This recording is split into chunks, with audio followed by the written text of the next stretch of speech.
uopštenoj konstataciji na račun subjektivnog idealizma da je život obmana poput hit računa banke Inteze, mi i ne moramo tragati za onim najavljenim promenama u pogledu na teatar apsurda koje je rediteljka Đurđa Tešić, inače vrlo trezveno i zrelo govoreći, ranije najavljivala, a koje su u predstavi izostale. Zauzmimo zato i mi pre svega trezven ton, pa neka se na kraju ništa ne desi. Zahvalan sam za čast koja mi je u večeri predstave ukazana u atmosferi proslavljanja jubileja Ateljea 212. Bio sam jedini novinar koji je scenu posmatrao sa galerije, i to desno. Verujem, quia absurdum, da mi je to božanstveno mesto dodeljeno kao iskreni dokaz da se nepristrasna kritika, ona koja će opominjati da pozorište ne postoji da bi se njime služilo, već da bi se služilo njemu, uvažava i visoko ceni, iako mi je nelagodno kad se obožava.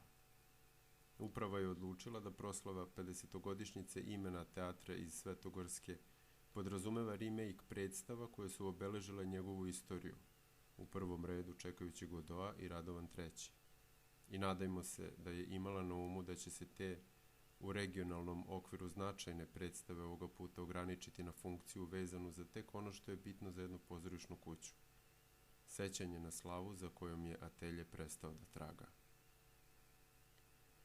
Ponovo je scena sama sebi dovoljna, ponovo je scenski ukras bio u poziciji da prevlada nad veštinom glumca. Ponovo je izgovorena reč parala uho i odvraćala od starog i poznatog teksta. Ponovo je kult glumca u Srbiji doveo do slične neugodnosti tonaliteta Komnenićevog, intonacije Andrejevićevog i akcentovanja Stanićevog govora.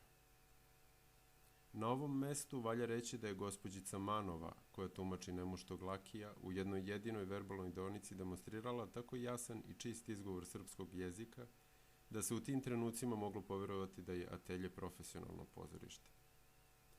Zašto se u Dimitrovgradu, odakle je Manova poreklom, pravilnije govori, kada se govori, književni srpski jezik nego od Beograda geografski približno jednako udaljenoj Banju i Luci, zašto čak pravilnije nego u Lazarevcu i Obrenovcu, i zašto svako selo zapadno i jugozapadno od Beograda polaže pravo na nametanje pravilnijeg pravopisa od pravopisa, i kako to da novobeogradsko narečje, oličeno u pevanju i govoru popularnog Caneta iz grupe Party Breakers, ono kojim ne Beograđani karikiraju govor Beograđana, nekim čudom opstaje tako što ga kao nekakvo pomodarstvo prihvataju i neguju deca iz unutrašnjosti koje studiraju na Beogradskom univerzitetu, i kakve sve to ima posledice između ostalog i na srpski teatar, time se ovde nećemo baviti, ali ćemo tu aktivnost sugerisati onima kojima je to i zapravo ništa više od toga posao. Ono čime ćemo se ovde baviti jeste pozorište takvo kakvo je.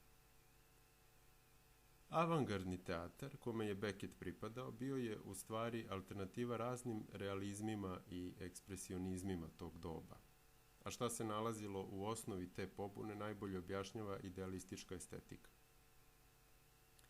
Rozenkrantz je o pojmu lepog imao sledeće mišljenje. Isti elementi koji dovode do lepog, uzvišenog i prijatnog, mogli bi da idu drugim, krivim putem. Putem ružnog, bilo zbog duhovne osrednjosti, bilo zbog želje za odvratnim. Stoga umetnost obuhvata ružno ne samo ukoliko ona ne uspeva da dostigne lepo, već i ukoliko je njen cilj baš ružno. I Grci su prikazali slike ružnog i grozne zločine i ludosti.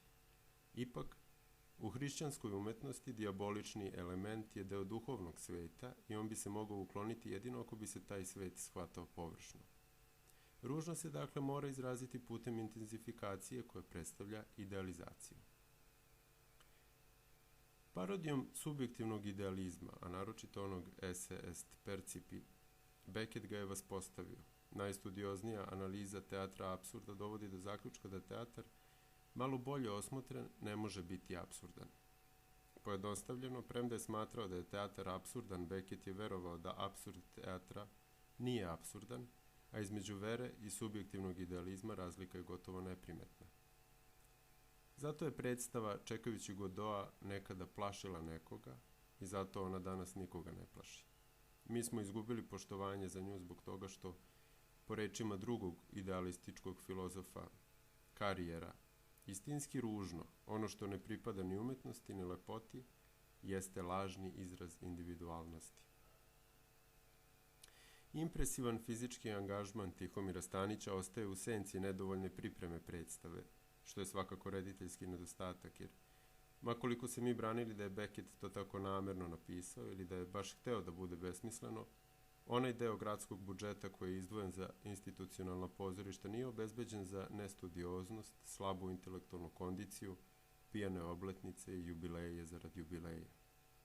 A dok pozorišni Godot ne nastupi, a izgledi su kao i kod Becketa, draga gospodo poznavaoci i poštovaoci pozorišta, dajte obol Velizariju.